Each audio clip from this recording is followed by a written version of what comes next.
और उनकी सहयोगी दीपिका जी और हमारे सभी मित्र और छात्र छात्राएं।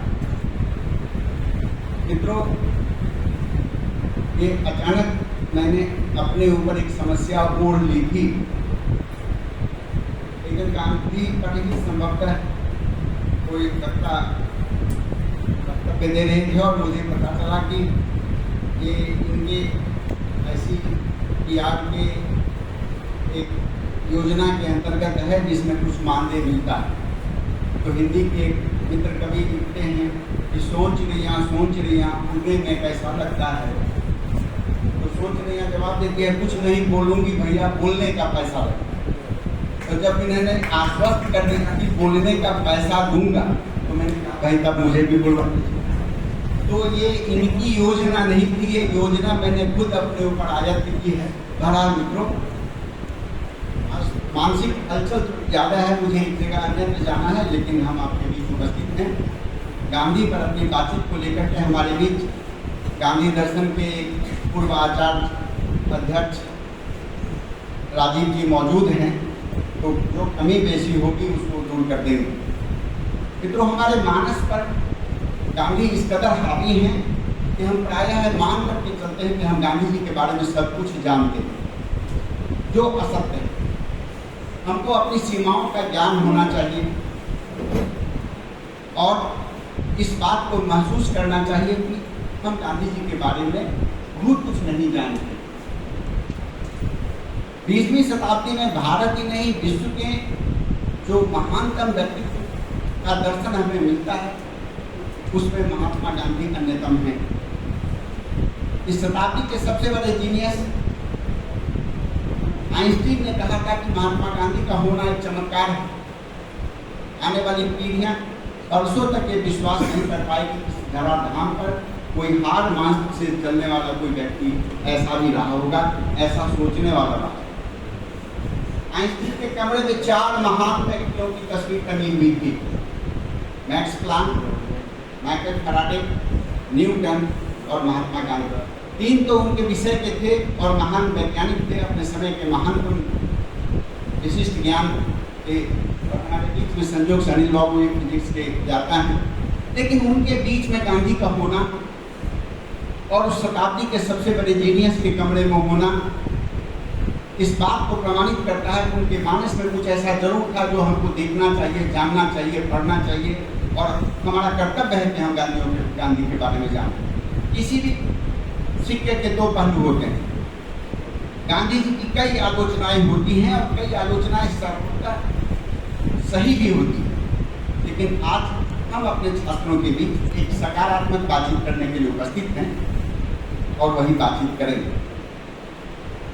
जब हम अपने मानस में गांधी की कोई तस्वीर लाते हैं, कल्पना करते हैं कि गांधी प्रकृति के द्वारा बनाए हुए सुदर्शन व्यक्तित्व के स्वामी नहीं, जीर्ण शीर्ण काया थी और मध्यम बोलते थे, धीमा बोलते थे। अर्थात गांधी में ऐसा कुछ नहीं था जो आपको आकर्षण में डाल सकता था। ऐसे व्यक्ति के बारे में जब हम जानने को आते हैं तो देखते हैं कि बराक ओबामा अपने टेबल पर गांधी की तस्वीर रखते हैं। लूथर ने कहा था कि यदि हमको दुनिया की किसी भी समस्या के समाधान के लिए आगे बढ़ना है तो पहले गांधी के पास जाना चाहिए। तो ऐसे विश्व के लोग जब गांधी से अनुप्राणित और आप्लावित होते हैं तो हम क्यों गांधी को भूलते जाते हैं? पता नहीं हम उस देश के वासी हो गए हैं जिसमें भगवान बुद्ध ने यहाँ जन्म लिया और बुद्ध का कोई चिन्ह यहाँ नहीं है। देश के बाहर बुद्ध की चिंता की जा रही है, बुद्ध का दर्शन मौजूद है। उसी तरह गांधी अब अपने देश में लगभग बीतरागी की तरह स्वीकार हो रहे हैं। तो मित्रों, हमको गांधी को जानने की आवश्यकता है कि गांधी क्यों महत्वपूर्ण थे।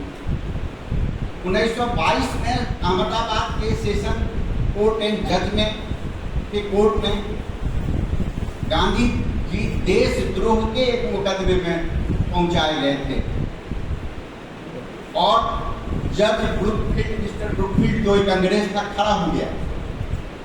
दुनिया के इतिहास में किसी कोर्ट में ऐसी कोई घटना नहीं होगी, किसी आरोपी के सामने जज खड़ा हो और उसने कहा कि यह कोर्ट अपने को धन्य समझता है कि आपके ऐसे व्यक्तित्व का कोई आदमी यहाँ आया, वह यही नहीं रुकता और कहता कि आने वाले वर्षों में यह कोर्ट इस बात से रूबरू भी नहीं होगा कि इस तरह के व्यक्ति का कोई आदमी इस कोर्ट में फिर आ पाए। गांधी को उस केस में 6 महीने की सजा हुई। उस सजा के समापन पंक्ति में उसने कहा कि दुनिया का कोई कोर्ट आपकी सजा को कम नहीं कर सकता है, लेकिन यदि कोई कोर्ट आपकी सजा को कम करेगा तो मुझे आपसे भी समझता हूँ। तो इस व्यक्ति के आदमी के बारे में जब हम जानना चाहते तो लगता है कि जरूर कोई ऐसी दैवी शक्ति, और ये दैवी शक्ति उन्होंने जन्मजात ग्रहण नहीं की। मैं अपने छात्रों को संबोधित करना चाहता हूँ कि गांधी ने यह शक्ति एक्वायर्ड की थी, एडॉप्ट की थी, अर्जित की थी।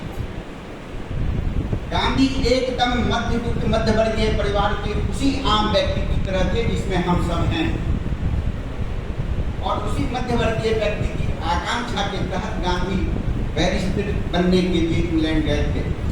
छोटे भाई लक्ष्मीदास ने उनके खर्च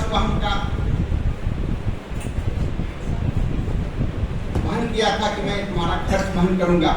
पत्नी कस्तूरबा के गहने उन्होंने बेचे थे और उस आकांक्षा के तहत वो इंग्लैंड गए थे। और जब बैरिस्टर बन करके आए तो धन कमाने की जो लिप्सा हमारे मध्यवर्गीय परिवार में, उसी तरह के आम आदमी थे उस समय तक गांधी जी। और 40,000 पाउंड के केस में जो उस समय के भारतीय रुपए के हिसाब से 8 लाख रुपए हुए, 8 लाख रुपए के 30%